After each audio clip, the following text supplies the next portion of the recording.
Good afternoon. It's Monday, the 13th of February. I'm Yael Shir, and this is IBA News, broadcasting live from Jerusalem. Prime Minister Benjamin Netanyahu departed on his three-day trip to Washington this afternoon for his first meeting with U.S. President Donald Trump. Many believe the meeting between the two leaders, set to take place on Wednesday, will set the tone for the American-Israeli relations. Prior to boarding the plane, Netanyahu spoke about the strong alliance between Israel and America and added that he and Trump see eye to eye on the dangers in the region, as well as the opportunities. The Prime Minister emphasized he intends to steer the historic alliance for the benefit of national interests and for the benefit of all citizens of the Jewish state. While Netanyahu has said it is unrealistic to expect both leaders to agree on all issues, the Israeli-Palestinian peace talks, settlement construction, the Iran nuclear threat, and the situation in Syria are expected to top the agenda. In preparation for Netanyahu's visit to Washington this week, ministers and Knesset members affiliated with the right called on the Prime Minister to apply sovereignty to Judea and Samaria. Speaking at the Sovereignty Conference in Jerusalem last night, Deputy Foreign Minister Tzipi Hotovely said, quote, "It can be done in a gradual manner, starting with the greater Jerusalem area and from there applying Israeli law on the entire settlement enterprise, and later to sovereignty from the sea to Jordan, but doing so requires unity." Minister of the Environment, Ze'ev Elkin, echoed similar sentiments, saying that sovereignty in Judea and Samaria has become a significant part of the political discourse. Haj Jabari, a Palestinian resident of Hebron, who also attended the conference, said Netanyahu should take similar steps to those of the late Prime Minister Menachem Begin, who imposed sovereignty on the Golan Heights. The conference, organized by the group Women in Green, was attended by leaders of settlements, as well as Knesset members, government ministers, leading rabbis, and Palestinian officials from Hebron. Knesset member Yehuda Glick of the Likud party intends to submit a private member's bill to the Knesset this week that calls to annex settlements around Jerusalem. Glick believes the move will strengthen Jerusalem and remove the idea of a Palestinian state from the agenda. His proposed bill refers to Ma'ale Adumim, Givat Ze'ev, Geva Binyamin, Psagot, Ma'ale Michmash, and the Gush Etzion settlement block. According to the lawmaker, the proposed legislation already enjoys the support of Deputy Foreign Minister Tzipi Hotovely and Transport Minister Yisrael Katz. A bill calling to annex Ma'ale Adumim that was submitted to the Knesset's Ministerial Committee of Legislation several weeks ago has yet to receive government support. And joining us now is political science professor Avram Diskin from Hebrew University, also from the Academic Center of Science and Law. How are you today? Thank you. Leading up to his meeting with President Trump, the Prime Minister has been under a lot of pressure from ministers in his own Likud party, as well as from the Jewish Home Party, calling on him to back away from supporting a Palestinian state. So how realistic is this request? There are two sides to it, actually, because on one hand, there is a collective responsibility in the government, that's by law, and actually there were 4 laws that stated that very clearly. So every minister is responsible to all activities of the government, including to what happens in Washington.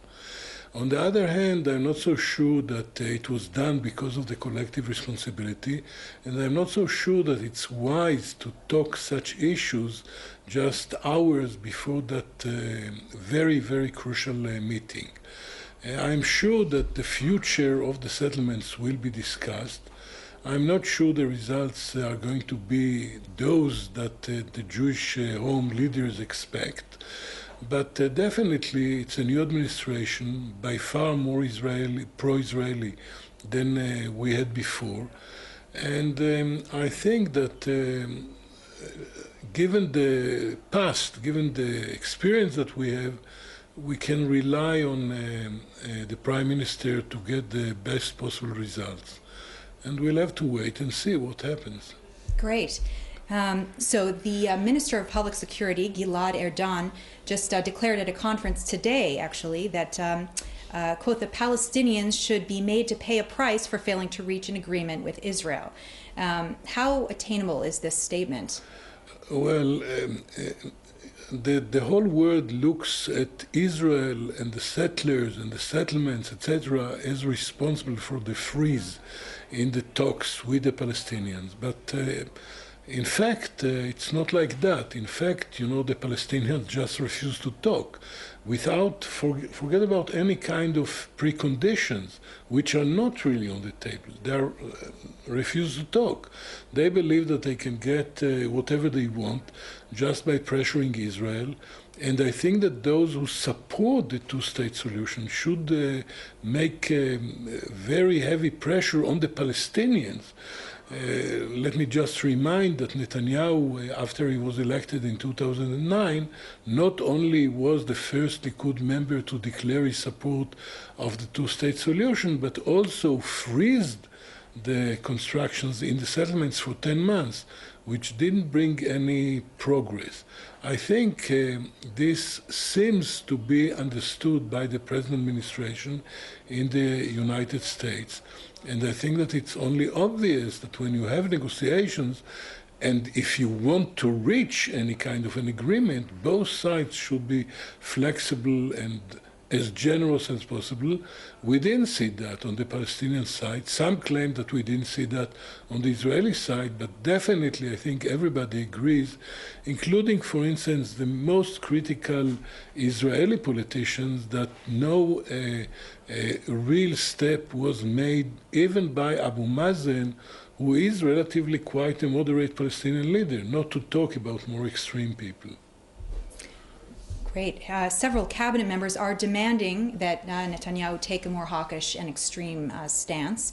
So what coalition is Netanyahu going to return to after he gets back from the States? I think that most chances are that he's going to return to a very stable coalition. I think that no one who criticizes Netanyahu from the right can expect any government which is which is closer to his stance, or his or her stance.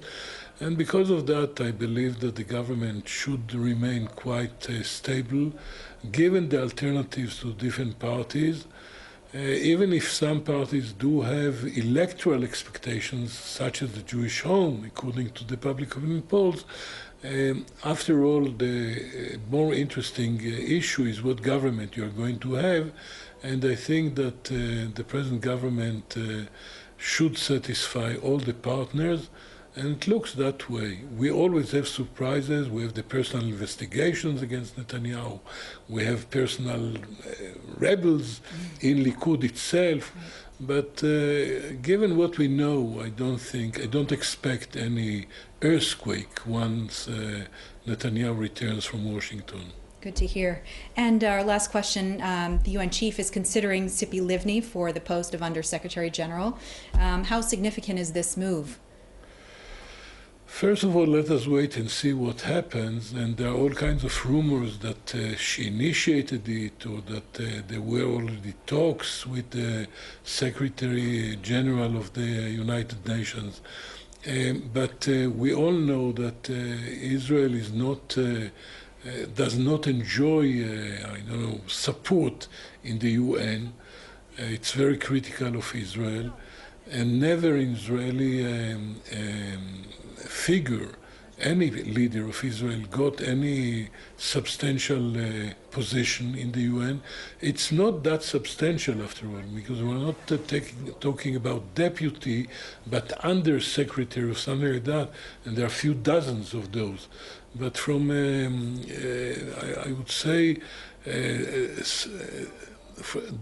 symbolizes something. It symbolizes that maybe we have there some kind of a change, and always one should be optimistic. Excellent. Well, Professor Avram Diskin, thank you so much for joining us today. Thank you. Thank you very much.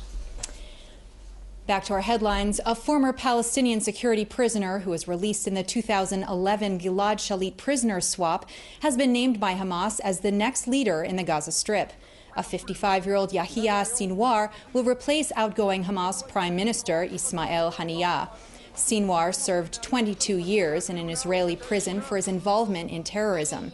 Since his release, he has reportedly accumulated a great deal of political power within the terrorist organization and maintains close ties with the head of the Hamas military, Wing Iz Adin al-Qassam. Sinwar is considered an extremist and has been described as unpredictable and capable of brutal violence. Rafael, the state-owned defense company, will be showcasing for the first time abroad its David Sling medium-range anti-missile system.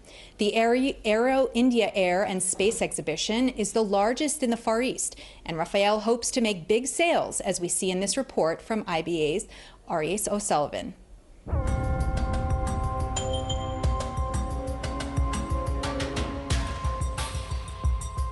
The recent successful test of the David Sling medium-range missile defense system is probably the best selling point for Rafael at the Aero India Air and Space Exhibition opening tomorrow at Bangalore, India. Rafael claims its system is drawing keen interest from around the world. Rafael says its innovative missile system is unique and cost-effective. It will also be joined by the Iron Dome short-range missile defense system.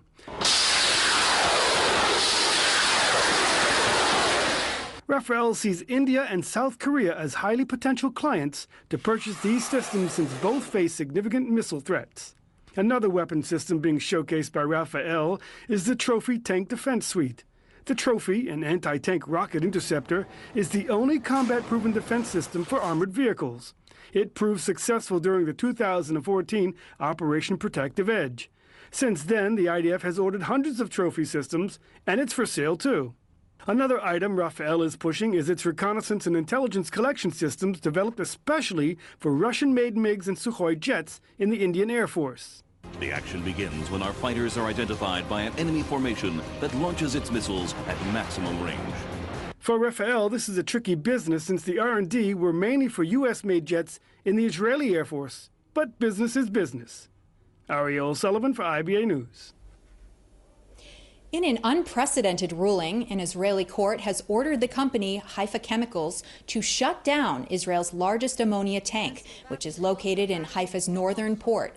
The tank, which contains 12,000 tons of ammonia, is used in products ranging from fertilizer to explosives. The court ruled that the tank must be shut down and emptied within 10 days. This comes as a relief to local residents and environmental groups who have spent years rallying against the tank, claiming it is a major health hazard that causes severe illness, including cancer. Meanwhile, the government has spent years attempting to find alternatives to the plant, including relocating to the middle of the desert, but with no success. A spokesman for the plant said the company will honor the court's decision. As part of the ongoing nationwide crackdown on inner-city corruption, police detained 14 officials from the Kfar Saba municipality and others with vested interest in the city's finances in a raid with tax officials at a city hall meeting this morning. The officials are suspected of bribery, fraud, and breach of trust. Several of the suspects are expected to be placed under arrest after appearing before the Rishon LeZion Magistrates Court. The raid culminated in a lengthy covert investigation in which police searched the suspects' homes and offices, confiscating computers and other materials. An Air Force pilot on the F-35 fighter jet, known as Adir, has been grounded and suspended from flying for a year. The pilot, who holds the rank of major, faced disciplinary action after failing to inform his superiors and receive their permission for an article he wrote in the Blazer magazine, in which he described flying one of the most advanced fighter jets in the world. His commanding officer handed the major a 7-day suspended prison sentence for his actions. The Air Force said it viewed the pilot's behavior gravely, noting he failed to receive approval from the military before allowing the article to be published. Muar Amar, an Israeli Arab from Kafr Qasem, filed a complaint with police yesterday, just days after he was attacked by an angry mob who mistook him for a terrorist in the midst of last week's terror attack in Petah Tikva. Last Thursday, as the terrorists began shooting, Amar attempted to warn members of the public to keep their heads down when he was attacked and beaten, despite showing his Israeli identification. Police at the scene eventually succeeded in pulling Amar away from the crowd. He was taken to the hospital for treatment and released yesterday. The family of 22-year-old Israeli Zohar Katz is calling on Israelis in Peru to donate blood to their daughter, who is currently hospitalized in Lima. Katz, from Kibbutz Kotvata, was touring the country with friends when she contracted a serious blood-related virus after being bitten by an insect. She was first treated in the town of Cusco and later moved to the San Borja Medical Center in Lima after her condition deteriorated. Doctors hope to rid her body of the virus by flushing her system with as much as 20 units of blood. Iraqi news outlets claim that Abu Bakr al-Baghdadi, the leader of the Islamic State, was seriously injured or killed in a recent Iraqi airstrike on ISIS targets. News of the ISIS leader being hurt were first reported by Arabic news network Al-Hurra, who claimed that the ISIS leader was seriously injured in an Iraqi airstrike in the province of Anbar. The report said he was taken to Syria for treatment. Other media reports have claimed the ISIS leader was killed. Al-Hurra said a number of senior ISIS officials were killed in the airstrike. While there has been no official confirmation, it is not the first time al-Baghdadi was reportedly seriously injured or killed in airstrikes.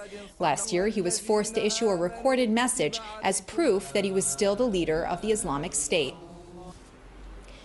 And turning to the United States, where nearly 200,000 people were ordered to evacuate from their Northern California homes after officials feared the emergency spillway in the nearby Oroville Dam threatened to flood nearby communities. Recent heavy rainfall overflowed Lake Oroville, and the erosion caused to the spillway triggered concerns that it could overflow the dam. Yesterday afternoon, engineers spotted a hole that was eroding towards the top of the spillway and feared it would collapse. Shortly after the mandatory evacuation order, people sat in traffic attempting to leave the area.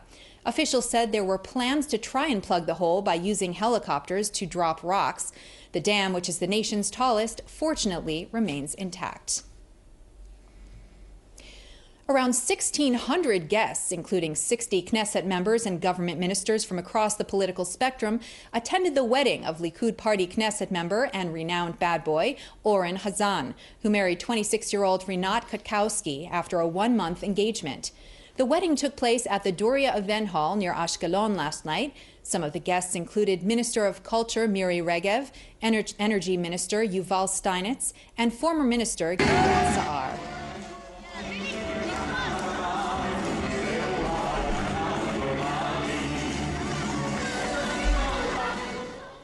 In finance news, share prices were up on the Tel Aviv Stock Exchange today, and the shekel was up most major foreign currencies. Here's a look at the late afternoon numbers.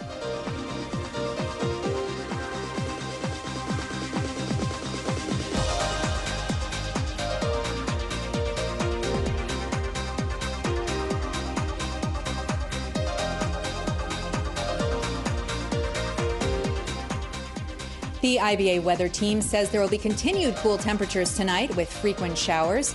Tomorrow there will be more showers from the north to the Negev with flash floods in the eastern and southern regions. Here are the highs and lows at home and abroad.